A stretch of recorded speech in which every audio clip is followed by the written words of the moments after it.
Welcome to the Jarol SVU channel. Today we will talk about what the new meta will be or may look like, about the best decks, opportunities and threats. Leave a like and subscribe. Let's start. First a few words about bans. Django, Darkrai and DJ were banned. Django's ban is of course a pretty good solution to the problem of his dominance in the meta. This meta was a fight between Django and his few pack counters, very limited, practically without aggro decks, in a world far too boring and taken over by one deck to be maintained. But banning DJ and Darkrai was not necessary at all. Instead, you can simply unban Boba, which would stop Han from dominating the meta. However, this would require again adapting decks to Boba, a greater presence of soft control and Queenland, so FFG probably just doesn't want to offend people. Is this a good or bad policy? Of course, it depends on your point of view. For a more diverse, interesting meta, it's best to have the shortest ban list possible.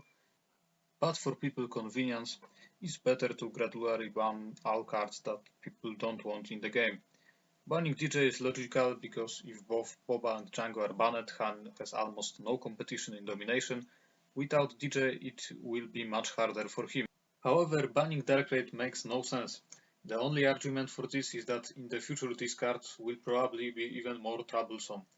However, at the moment, especially outside of Django, this card can be very powerful, but only in specific situations. If you didn't hit a vehicle, you completely wasted your resources. If you hit a weak one, you probably almost completely waste your resources on something that might attack on once for 3-4, and then just leaves nothing on table. For a triple Darkrai to be really strong, you need to choose something powerful there, or something very well suited to the situation. For example, you finish off an important enemy unit with pink, you have a sneak attack prepared in the next turn, and so on. To sum up, for now the ban of Django is good, DJ is okay, Algout in my opinion it would be better to simply unban Boba, and the ban of Darkrai is a mistake at the moment. I will talk more about banning Unbans and Boba in upcoming material, why banning Boba is absurd. If you don't want to miss it, subscribe to the channel and click the bell. Moving on to what decks are worth paying attention to in the new meta, first we have the obvious choices that everyone talks about, because in the previous set these decks were very successful and they didn't have it easy with Django and Han. Boss Blue, Queen Tarkin Town, Cat Tarkin Town or Sabine ECL. Sabine benefits the most here because Django was one of her few clearly bad matchups. For the remaining decks, my extensive testing leads me to the conclusion that while beneficial, these bans will only result in a small reduction in worries for them. However, when it comes to less template decks, we also have a few winners here. Wedge, Kira, Anakin, Yoda, Vader. Here in my opinion Wedge wins the most. This deck is currently, in my opinion, one of the most powerful decks omitted from the list and tier list of the best decks. It is strong in almost all matchups thanks to quickly overwhelming the opponent in space, with many ships with pilots that easily kill sentinels, or sometimes even by creating a ship with 10 attack. Its main problem so far has been Django. It's similar with Vader, but he has a tough matchup against Sabine, so it's going to be hard for him to be a part of the meta for long. Anakin and Yoda will benefit from both Django's absence and Han weakening. Kira has always had great potential, and Django's matchup was tougher for her than Sabine. Han now has even less chance against her. But the question we are currently asking ourselves is what will happen next with the meta. My first answer: the meta will be dominated by Sabine, because almost only Han and Boba stopped her from complete dominating the second and third sets. If you think it is impossible, remember that I am talking about the best, most experienced Sabine players. It is not without reason that after the first set in TTI, SL Sabine won almost all tournaments with a break for Boba, Han and once Anakin Blue. But will it be an undivided domination reminiscent of the Bobas or Django of the past? In my opinion, no. What are the problems facing this deck? First of all, bases above 30 can be a big problem. Tests so far indicate that it is not impossible, but it can be a big if a large amount of HP is combined with large number of anti-aggro cards. Secondly, we have a few other strong decks that have a pretty good matchup against Sabine like Post Blue, Kira or Han, but the truth is that in practice in such matchups a lot depends on the experience of the player and how many anti-aggro cards the specific version of these decks contain, and how the Sabine player wants to respond to it. However, if Sabine can't dominate the meta, do we have a candidate for dominance? My tests indicate that if we are talking about the most popular decks, no. Han will be weakened now, his bad matchup against Willan soft controls and ramp mid-ranges will only get worse. Late leaders like Palpatine, Vader or Yoda, if they survive until their turns, will probably beat him. Han may also have big problems with swarm decks like Wedge, Kylo or Sabine Yellow. Willan can be countered and from the aggro position, for example with Wedge Yellow or Yellow Sabine, I almost always win this matchup, and even regular ECL Sabine has a positive matchup here if the Sabine player is what he is doing. And also from the control position you can simply put a lot of cards in your deck to draw and crash it in the late game.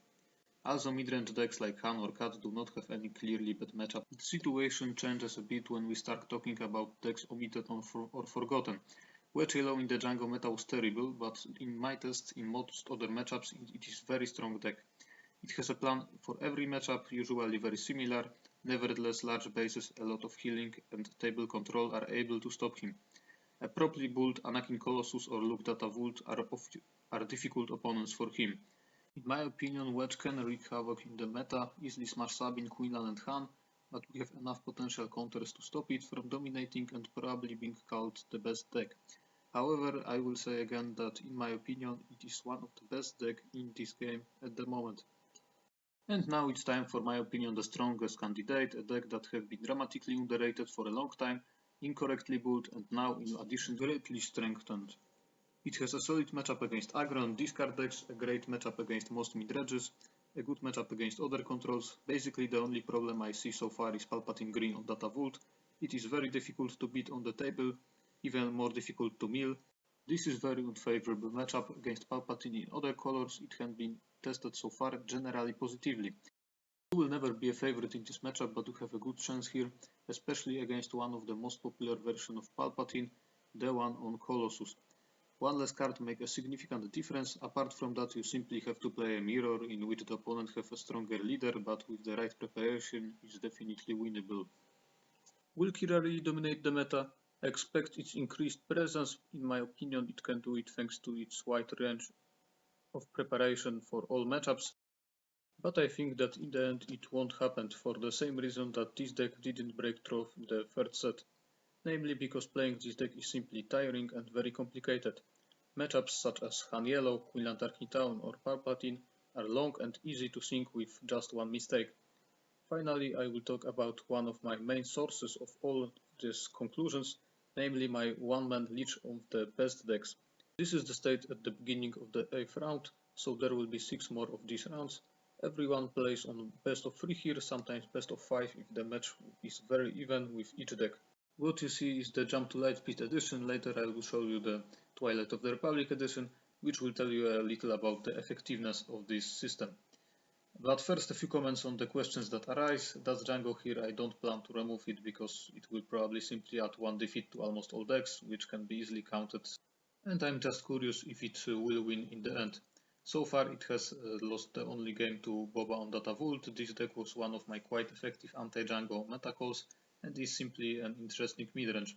And there is no hard control here anyway. After its disappointing performance in the Twilight of the Republic Leech, I decided that if we add indirects here, this archetype will have almost only problems. But maybe it was an exaggeration. In the next episodes I plan to show you the result of the next runs. However, this is the version from Twilight. This is how Kira won and lost only to Yellow Sabine, but these decks rarely play on PQ, so it's no wonder they didn't achieve spectacular successes. Apart from that, my versions were significantly different than those used by most players. But when it comes to popular decks, Han Django and Sabine Ciel are good bets. The rest is more or less reliable, with two exceptions.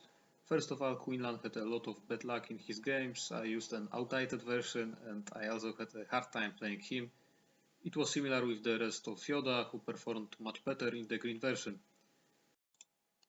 Secondly, if I had played Anakin instead of Han 2, he would have done better, but assembling this leech was one of my first actions in Twilight, which is why some decks were not built very well. In the Yotta L version, I have already made sure that these problems do not affect the results. That is why, and because I play games in this league calmly, doing mistakes and looking for the optimal path for each deck, I think is quite reliable well, thanks for today. Write your comments and ideas for the next episodes in comments, and see you in a few days. Bye.